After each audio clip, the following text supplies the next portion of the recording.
미국이 전쟁에서 가장 먼저 꺼내드는 무기, 그 토마호크가 지금 뜻밖의 변수에 걸렸습니다. 일본이 서둘러 확보하려던 장거리 타격 능력도 그 여파를 피하지 못하고 있습니다.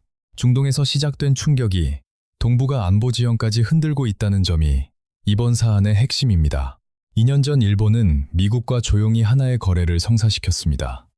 토마호크 순항 미사일 400기, 우리 돈으로 약 2조 3천억 원 규모였습니다. 토마호크라는 이름은 많이 들어보셨을 겁니다.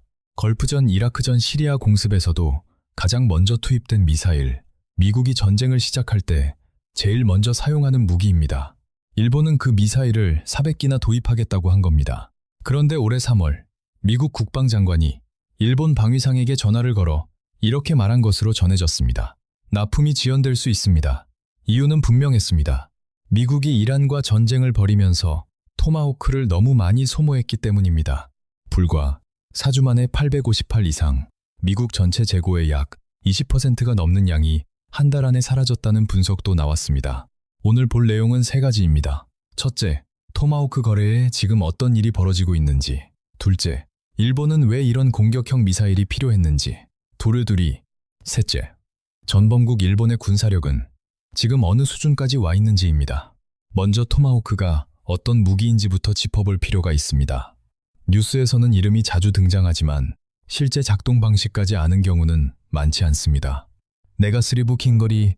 토마호크의 정식 명칭은 BGM-109입니다. 미국의 레이시온, 지금은 RTX라고 불리는 회사가 만드는 장거리 정밀 타격 순항 미사일입니다. 1983년에 처음 실전 배치됐으니 40년 넘게 미 해군의 핵심 타격 수단으로 자리해온 셈입니다. 스펙을 보면 길이 약 6.2옴, 무게 약 1, 510kg, 날개를 펼치면 폭이 약 2.67m입니다. 작은 비행기 한 대 크기라고 보면 됩니다. 탄두는 약 450kg짜리 고폭탄을 탑재하고 있고 사거리는 약 600km에 달합니다. 서울에서 발사하면 베이징은 물론 상하이까지 닿을 수 있는 거리입니다. 하지만 토마호크의 진짜 위협은 사거리에만 있지 않습니다. 핵심은 비행 방식입니다. 토마호크는 발사 직후 고체 로켓 부스터로 가속한 뒤 작은 터보팬 엔진으로 전환해 아음속 시속 약 880km로 순항합니다. 이때 비행 고도는 겨우 15에서 100m 사이입니다. 나무 높이보다 조금 높은 수준으로 지면에 바짝 붙어 날아가는 겁니다. 왜 이렇게 낮게 날까요? 레이더를 피하기 위해서입니다. 레이더는 기본적으로 직선으로 전파를 쏘기 때문에 지구 곡률과 지형의 영향으로 낮게 나는 물체를 포착하기 어렵습니다. 토마호크는 이 점을 활용해 산과 계곡 사이를 따라 날며 적 방공망을 피해 침투합니다. 유도 방식도 정교합니다. 발사 초기에는 관성 항법 장치로 방향을 잡고 중간 단계에서는 GPS 위성 신호로 위치를 보정합니다. 여기에 터콤이라는 지형 대조 시스템이 더해집니다.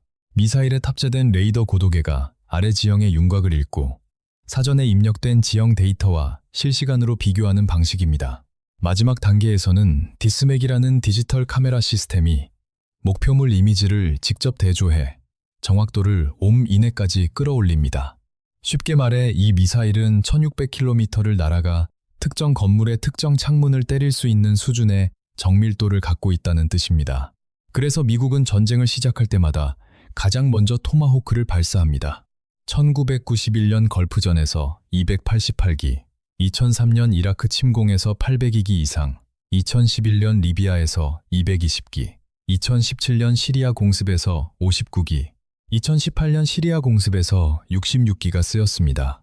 조종사의 생명을 위험에 노출하지 않으면서 적 방공망과 지휘시설을 먼저 무력화하는 이른바 개전 첫 타격 무기인 겁니다. 그리고 이번 이란 전쟁에서는 4주 만에 850기 이상이 발사됐습니다. 역대 어떤 전쟁보다도 빠른 소비 속도라는 평가가 나옵니다. 이처럼 강력한 무기를 일본이 400기나 사겠다고 한 이유는 무엇일까요? 이 질문에 답하려면 일본을 둘러싼 안보 환경부터 봐야 합니다. 먼저 북한입니다. 북한은 2022년 한 해에만 역대 최다인 30회 이상 탄도미사일을 발사했습니다. 특히 2022년 10월에는 중거리 탄도미사일 하나가 일본 열도 상공을 통과해 태평양에 떨어졌습니다. 일본 정부가 긴급 경보를 발령하고 주민들에게 대피를 지시한 것은 2017년 이후 5년 만이었습니다. 일본 관방장관은 이를 중대하고 임박한 위협이라고 표현했습니다. 2024년에는 신형 대륙간 탄도미사일까지 시험 발사했고 핵탄두 소형화도 상당히 진전된 것으로 평가됩니다. 북한의 노동미사일은 사거리 약길 300km로 일본 전역을 사정권에 두고 있으며 이 미사일을 수백 기 보유한 것으로 추정됩니다. 2026년 3월에도 동해상으로 탄도미사일 10발을 연속 발사한 바 있습니다. 다음은 중국입니다. 중국은 지난 20년 동안 군사력을 폭발적으로 증강해왔습니다. 특히 미사일 전력의 성장 속도가 압도적입니다. 둥펑 21은 사거리 약 500km의 준중거리 탄도미사일이고 둥펑 26은 사거리 약 0km의 중거리 탄도미사일입니다. 이 두 종류만으로도 일본 본토 전체가 타격권 안에 들어갑니다. 2025년 말에는 둥펑이 17이라는 신형 극초음속 미사일까지 확인됐는데 사거리가 대륙간 수준으로 늘어나면서 미국 항모전단까지 위협할 수 있는 수준이라는 해석도 나왔습니다. 중국의 압박은 군사력 증강에만 그치지 않습니다. 중국은 센카쿠 10도, 중국이 투오이다오라고 부르는 지역 주변에 거의 매일 해경 선박과 군함을 보내고 있고 대만 해협에서의 군사훈련 빈도도 갈수록 높아지고 있습니다. 일본 입장에서는 대만 유사시가 곧 자국 안보 위기로 이어질 수 있습니다. 대만과 일본 최서단 요나구니 섬 사이는 불과 110km입니다. 러시아도 있습니다. 2022년 우크라이나 침공 이후 러시아는 오히려 극동에서의 군사활동을 확대했습니다. 일본 주변에서 러시아 군용기의 비행과 함정 활동이 늘었고 중러 합동 군사훈련도 일본 근해에서 실시됐습니다. 일본 방위백서는 러시아를 심각한 안보 우려로 규정하고 있습니다. 정리하면 일본은 북쪽으로 러시아, 서쪽으로 중국과 북한, 세 방향에서 동시에 위협을 받고 있는 겁니다. 그런데 여기에는 치명적인 문제가 있었습니다. 이 세 나라는 이미 일본 본토를 타격할 수 있는 미사일을 수천 기 보유하고 있는데 일본 자위대의 가장 긴 사거리 무기는 고작 200km짜리 12식 지대 함유도탄이었습니다. 200km면 일본 열도, 주변 바다에서 적 함선을 요격하는 수준입니다. 상대방 영토 안에 있는 미사일 발사대를 타격할 능력은 사실상 없었습니다. 이게 의미하는 바는 분명합니다. 적의 입장에서는 이렇게 계산할 수 있다는 겁니다. 일본을 먼저 미사일로 공격해도 일본은 우리 본토를 되받아 칠 수단이 없다. 일본 안보 전문가들은 바로 이 일방적 비대칭이 오히려 상대의 공격 의지를 높일 수 있다고 우려해 왔습니다. 그래서 나온 개념이 반격 능력입니다. 2022년 12월 기시다 후미오 내각은 국가안보 전략, 국가방위 전략, 방위력 정비 계획이라는 안보 3대 문서를 전면 개정합니다. 여기서 처음으로 공식 채택된 것이 반격 능력입니다.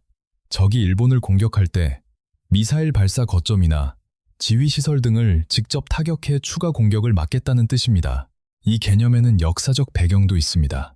이미 1956년 하토야마 이치로 총리는 국회에서 이렇게 답변합니다. 적이 일본에 대해 미사일 공격에 착수한 경우 좌시하여 일본이 멸망하기를 기다려야 한다는 헌법의 취지일 리 없다. 이어 그러한 경우 적 기지를 공격하는 것은 자위의 범위에 포함된다고 했습니다. 70년 전에 이미 법리적 근거는 마련돼 있었던 셈입니다. 다만 그동안은 정치적 의지와 실제 무기가 없어서 실행되지 못했을 뿐입니다. 2022년 안보문서 개정으로 정치적 의지가 확인됐고 남은 건 무기였습니다. 그 가장 빠른 해답이 바로 토마호크였습니다. 일본은 사실 독자 장거리 미사일도 개발하고 있었습니다. 개량형 12식 지대 함유도탄의 사거리를 1000km 이상으로 늘리는 프로젝트, 극초음속 활공탄 HV, EGP, 극초음속 순항미사일 HCM까지 추진해왔습니다. 하지만 이들 무기는 아직 개발 중이거나 시험 단계였습니다. 3단 그룹 피셀이고 당장 실전에 투입할 수 있는 검증된 장거리 미사일이 필요했고 토마호크는 40년 넘게 실전에서 수천 기가 발사된 검증된 무기였습니다. 게다가 일본 해상자위대 이지스함에 이미 탑재된 MK-41 수직발사 시스템과 호환되기 때문에 비교적 적은 개조만으로 운용이 가능했습니다. 결국 논리는 단순합니다. 때리면 나도 때린다는 능력을 가장 빨리 갖추는 방법, 그리고 그 능력 자체가 상대방의 공격을 억제하는 억지력이 된다는 계산입니다. 구체적인 계약 내용도 보겠습니다. 2023년 11월 미국 국방안보협력국은 일본에 대한 토마호크 400기 판매를 승인했습니다. 추정 총액은 23.5억 달러로 미국의 외국 군사 판매 프로그램을 통한 거래였습니다. 그리고 2024년 1월 정식 계약이 체결됩니다. 일본 방위성 기준 약 541억엔 규모이며 이 가운데 미사일 본체가 694억엔, 나머지는 발사 통제 컴퓨터와 기술 지원 비용입니다. 여기서 중요한 변화가 하나 있었습니다. 원래는 400기 전량을 최신형 블로고로 도입할 계획이었지만 2023년 10월 계획이 수정됩니다. 200기는 블로고, 나머지 200기는 구형인 블록사로 바꾼 겁니다. 블록사와 블로고의 차이는 분명합니다. 블록사는 2004년부터 배치된 버전으로 대지 공격 전용입니다. 사거리는 약 1600km이며 비행 중 데이터 링크를 통해 목표를 변경할 수 있고 목표 지역 상공에서 선회하며 대기하는 능력도 있습니다. 대단히 뛰어난 미사일이지만 배를 공격하는 기능은 없습니다. 반면 블로고는 2021년부터 배치가 시작된 최신형으로 블록사의 모든 기능에 더해 대함 공격 능력이 추가됩니다. MST, 해상타격 토마호크라는 변형이 포함돼 있어 적 군함도 타격할 수 있고 제이뮤스라는 강화탄두를 장착해 벙커 같은 견고한 목표물도 관통할 수 있습니다. 일본이 굳이 구형인 블록사를 섞은 이유는 단 하나였습니다. 속도입니다. 블로고 생산 라인에 병목이 예상됐기 때문에 이미 재고가 있거나 빠르게 생산 가능한 블록사를 먼저 받아 실전 배치 시점을 앞당기겠다는 판단이었습니다. 완벽한 최신형보다 당장 쓸 수 있는 무기가 더 시급했던 겁니다. 미사일을 쏠 플랫폼도 준비됐습니다.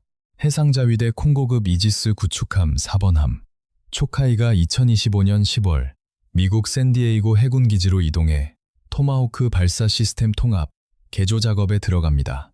콩고급은 만 재배 수량 약 9,500톤, MK-41 수직 발사 시스템 90세를 탑재한 대형 이지스함입니다.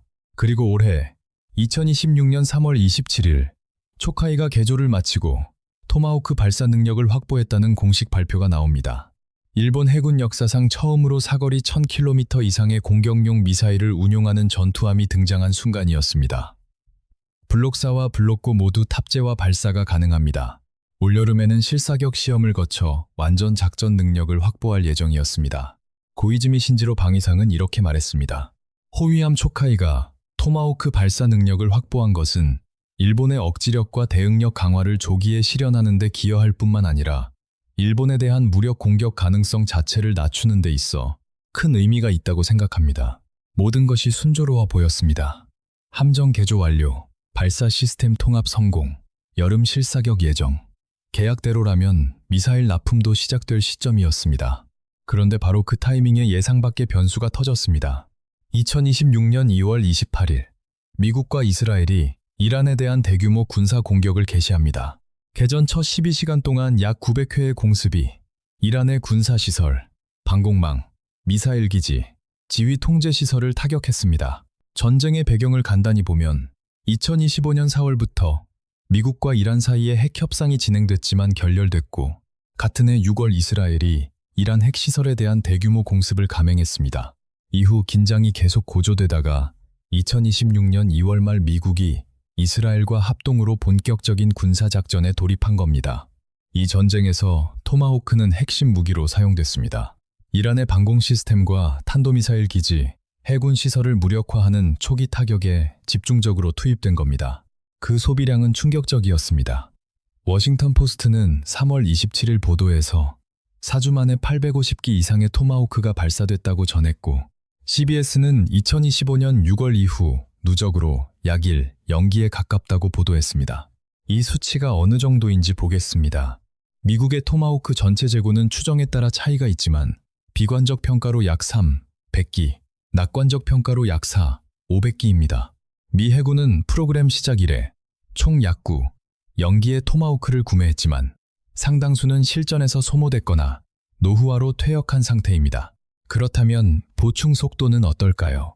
RTX, 즉 레이시오는 2025년 한 해에 신규 토마호크를 약 100기 생산했고 구형을 블록5로 업그레이드한 물량이 약 240기였습니다. 합쳐서 약 340기입니다. 그런데 4주 만에 850기 이상을 사용했습니다. 연간 신규 생산은 100기인데 단순 계산만으로도 8년치 이상의 신규 생산분이 한 달 만에 사라진 셈입니다. 미국 정부도 상황을 심각하게 보고 있었습니다. 올해 6월 4일 RTX와 미 국방부는 7년짜리 장기 계약을 체결하면서 토마호크 연간 생산량을 1000기 이상으로 증산하겠다고 발표했습니다. 동시에 암람 공대공 미사일은 900기, SM-6 함대공 미사일은 500기 이상으로 늘리는 계획도 포함됐습니다. RTX는 미사일 생산 시설 확장도 완료했다고 밝혔습니다. 다만 문제는 계약을 체결했다고 해서 곧바로 공장에서 미사일이 쏟아져 나오는 게 아니라는 점입니다. CBS 보도에 따르면 연간 0기 생산 목표가 실제로 구현되기까지는 수년이 걸릴 것이라는 분석이 나왔습니다. 방위산업은 자동차 공장처럼 라인만 늘린다고 되는 산업이 아닙니다. 숙련 인력, 부품 공급망, 품질 관리 체계를 모두 갖춰야 하기 때문입니다. 이 상황에서 일본 납품은 뒤로 밀릴 수밖에 없었습니다. 올해 3월 중순 헤그세스 미국 국방장관이 고이즈미 일본 방위상에게 전화를 걸었습니다. 아사히 신문에 따르면 이 통화에서 헤그세스는 토마호크 납품 지연 가능성을 알렸습니다. 블룸버그 보도에 따르면 미국은 일본보다 이란 작전 공급이 우선이라는 입장을 전달했습니다. 고이즈미 방위상은 미국 측 사정을 이해한다면서도 일본 납품 물량에 대해서는 확실히 대응해달라고 요청했습니다. 방위성 관계자는 일부 발사 시험용 물량은 우선 공급될 전망이지만 다른 물량이 얼마나 지연될지는 알 수 없다고 밝혔습니다. 블룸버그가 정리한 수치를 보면 원래 납품 기한은 2028년 3월까지 400기 전량 인도였습니다. 하지만 2년치 이상의 생산분이 이미 전쟁에 투입된 상황에서 이 일정을 지키기는 현실적으로 쉽지 않다는 분석이 나옵니다. RTX 대변인은 일본에 대한 납품 지연 통보에 대해 인지하지 못하고 있다고 밝혔지만 미국 국방부와 일본 방위성 모두 공식 코멘트는 하지 않았습니다. 상황을 한마디로 요약하면 이렇습니다. 미국은 자국 전쟁 수행에 필요한 토마호크가 급한데 생산 속도가 소비를 따라가지 못하고 있고 그 여파로 일본에 약속한 미사일 납품도 밀리고 있는 겁니다. 여기서 자연스럽게 이런 의문이 생깁니다. 일본은 2차 대전 전범 국가인데 그런 나라가 사거리 1600km짜리 공격용 미사일을 수백 기씩 사도 되는 걸까? 군대도 못 가지는 나라 아니었나? 원칙적으로는 맞습니다. 하지만 현실은 훨씬 더 복잡합니다. 먼저 헌법의 글자와 현실의 괴리부터 봐야 합니다. 1947년 시행된 일본 헌법 구조는 전 세계에서 가장 유명한 평화조항입니다. 두 가지를 명시하고 있습니다. 1항. 일본 국민은 국제 분쟁을 해결하는 수단으로서의 전쟁과 무력에 의한 위협 또는 무력의 행사를 영구히 포기한다. 2항. 전항의 목적을 달성하기 위해 육해공군 그 밖의 전력은 이를 보유하지 아니한다. 국가의 교정권은 이를 인정하지 아니한다. 글자 그대로 보면 일본은 군대 자체를 가질 수 없습니다. 전쟁은 물론이고 전력 자체를 보유해선 안 된다고 적혀 있으니까요. 그런데 지금 일본 자위대의 현실을 보면 전혀 다른 그림이 펼쳐집니다. 총 병력 약 24만 7천 명, 이지스 전투 시스템을 탑재한 구축함 8척. 이는 미국 다음으로 세계에서 가장 많은 수준입니다. 잠수함 약 22척. 그중 최신 다이게이급은 리튬이온 배터리를 탑재해 디젤 잠수함 가운데 세계 최고 수준의 수중 지속 능력을 갖춘 것으로 평가됩니다. 올해 3월에는 5번함이 취역했고 6번함도 건조 중입니다. 이즈모급 경항공모함 2척에는 F-35B 스텔스 전투기가 탑재됩니다. 2025년 8월 F-35B 최초 3기를 수령했고 최종적으로 42기를 도입할 계획입니다. 전투기도 F-35A, F-35B 스텔스기와 F-15J, F-2 등을 포함해 약 300여 기를 운용하고 있습니다. 여기에 더해 영국, 이탈리아와 공동으로 6세대 전투기 직캡을 개발 중이며 목표는 2035년 실전 배치입니다. 2026 회계연도 방위 예산은 약 9조 400억엔, 약 580억 달러입니다. 한국의 2026년 국방 예산이 약 590억 달러 수준이니 거의 비슷한 규모입니다. GDP 대비로는 약 1.9%로 2027년 목표인 2%에 거의 근접했습니다. 글로벌 파이어 파워 2026년 기준 세계 7위 군사력이라는 평가도 나옵니다. 참고로 한국은 5위입니다. 헌법에는 전력을 보유하지 않는다고 적혀 있는데 현실에서는 세계 7위 군사 강국이 된 것입니다. 이 모순은 어떻게 가능했을까요? 해석의 확장입니다. 일본은 약 80년에 걸쳐 헌법을 바꾸지 않고 해석을 바꾸는 방식으로 군사력의 범위를 조금씩 넓혀왔습니다. 1950년 한국전쟁이 발발하자 미국은 일본의 치안 유지 병력을 요구합니다. 이때 만들어진 것이 경찰 예비대였습니다. 규모는 7만 5천 명이었습니다. 1952년에는 보안대, 1954년에는 자위대로 이름이 바뀝니다. 정부의 논리는 이랬습니다. 자위를 위한 최소한의 실력 조직은 헌법이 금지하는 전력에 해당하지 않는다. 즉, 군대가 아니라 자위를 위한 조직이라는 해석이었습니다. 1976년 미키 다케오 내각은 각의 결정으로 방위비를 GDP의 1% 이내로 제한합니다. 법률은 아니었지만 이후 수십 년 동안 사실상의 상한선 역할을 했습니다. 1987년 나카소네 야스히로 총리가 처음으로 1%를 소폭 넘겼지만 이후 다시 1% 선을 유지했습니다. 2014년 아베 신조 내각은 결정적인 해석 변경을 단행합니다. 이전까지 일본은 자국이 직접 공격받을 때만 무력을 사용할 수 있었지만 이제는 밀접한 관계에 있는 타국이 공격받아 일본의 존립이 위협될 경우에도 무력 사용이 가능해졌습니다. 이 해석은 2015년 안보법제 개정으로 법제화됩니다. 그리고 2022년 기시다 내각이 반격 능력을 공식 채택하면서 적 영토의 군사시설을 직접 타격하는 능력까지 합헌이라는 해석이 굳어집니다. 헌법 조문은 1947년 그대로인데 그 안에서 허용되는 범위는 경찰 예비대에서 출발해 이지스함 8척, 스텔스 전투기, 147기, 토마호크 400기, 극초음속 미사일까지 확장된 것입니다. 그렇다고 아직 선을 긋는 영역이 완전히 사라진 것은 아닙니다. 일본 정부가 공식적으로 보유 불가라고 밝히는 무기들도 있습니다. 첫째는 대륙간 탄도미사일입니다. 대륙 너머를 타격하는 전략 무기는 자위의 범위를 넘는다는 논리입니다. 둘째는 전략 폭격기입니다. 대규모 파괴를 목적으로 한 폭격기는 보유할 수 없다는 입장입니다. 셋째는 공격형 항공모함입니다. 다만 이 경계는 이미 흐려졌습니다. 이즈모급 두 척의 비행갑판을 내열 코팅하고 함수를 사각형으로 개조해 F-35B를 운용하면서도 일본 정부는 이를 다기능 호위함이라고 부릅니다. 사실상 경항공모함인데 이름만 다를 뿐이라는 지적이 나옵니다. 2027년까지 이즈모와 가가 두 척 모두 개조를 마칠 예정입니다. 넷째는 핵무기입니다. 비핵 3원칙, 즉 만들지 않고, 갖지 않고, 들여오지 않는다는 원칙을 유지하고 있습니다. 그런데 이 선마저 흔들리고 있다는 평가가 나옵니다. 2026년 2월 총선에서 자민당이 압승했습니다. 다카이치 사나에 총리는 선거 전부터 헌법 개정을 최우선 과제로 내세웠고 선거 후 국회에서 개헌 발의에 필요한 의석을 확보했습니다. 핵심 내용은 헌법 구조에 자위대의 존재를 명문화하는 것입니다.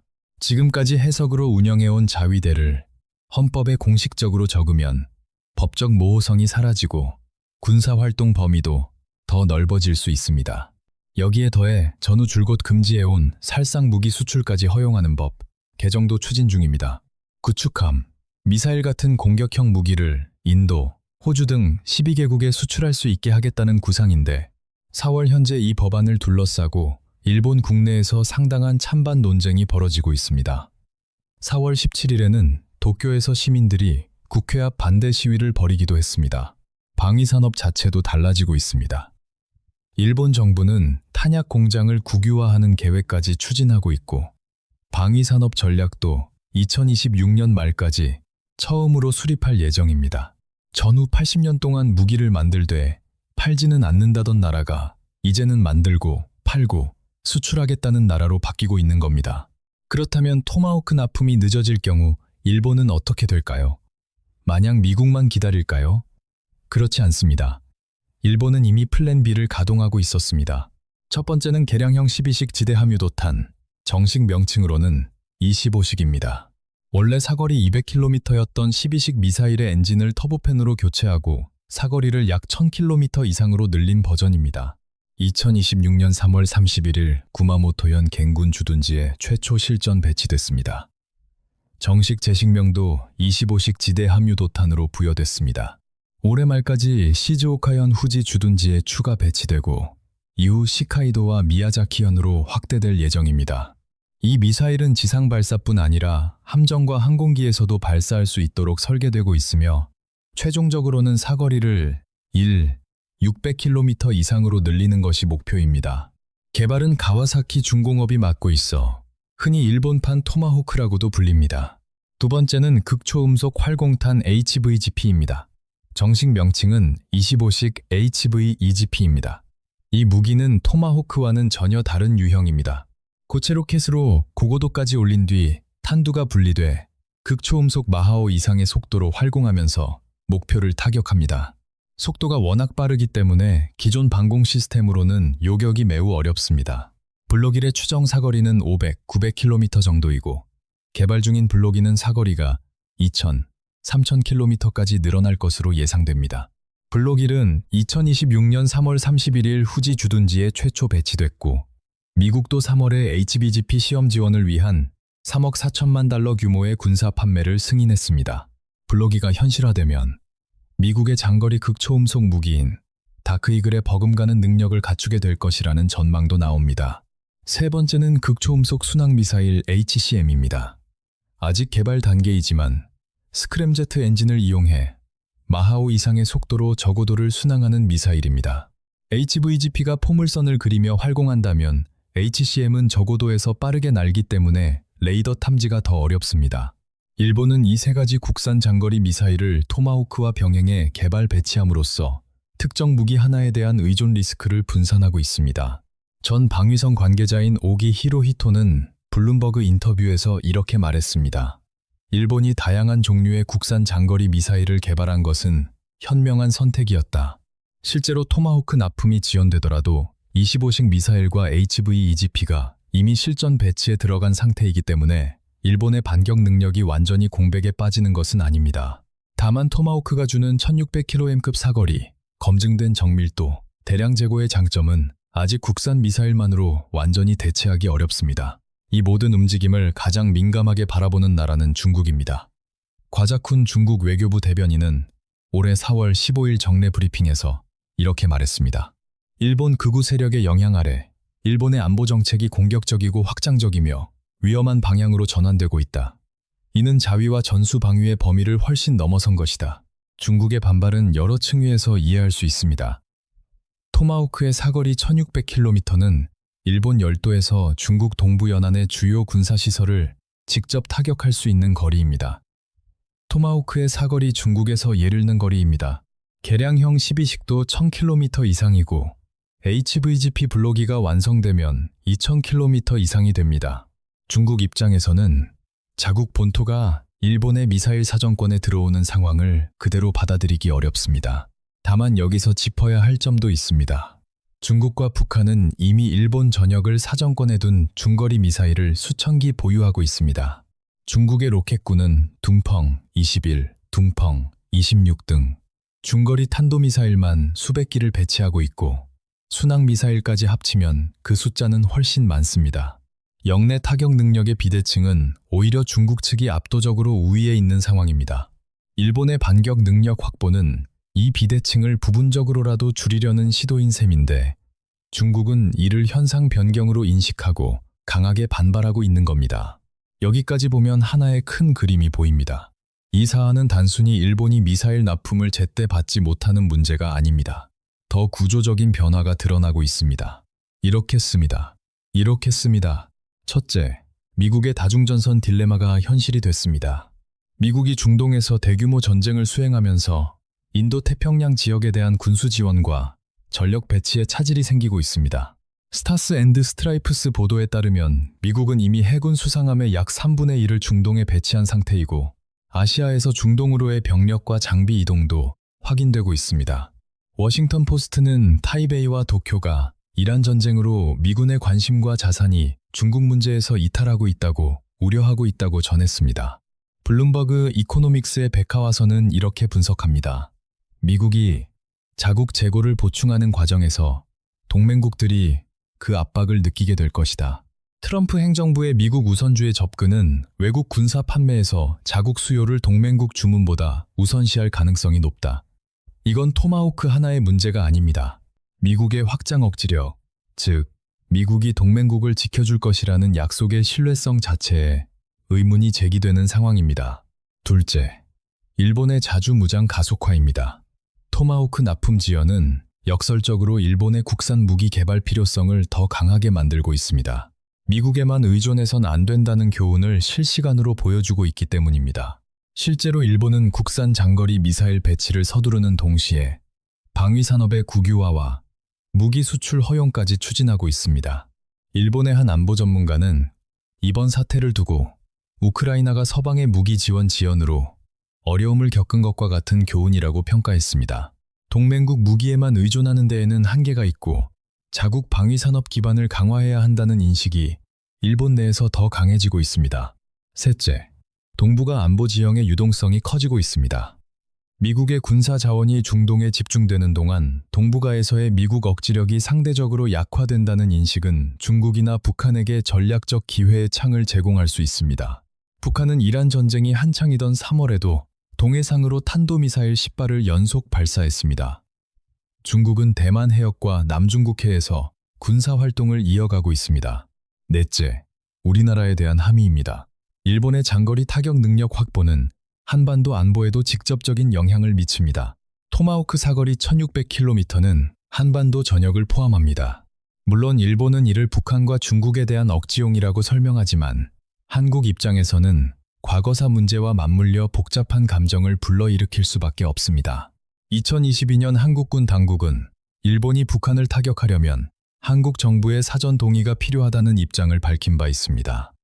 한미일 안보 협력이 강화되는 추세이긴 하지만 일본의 군사적 역할 확대가 한일 관계에 어떤 파장을 미칠지는 계속 지켜봐야 할 대목입니다.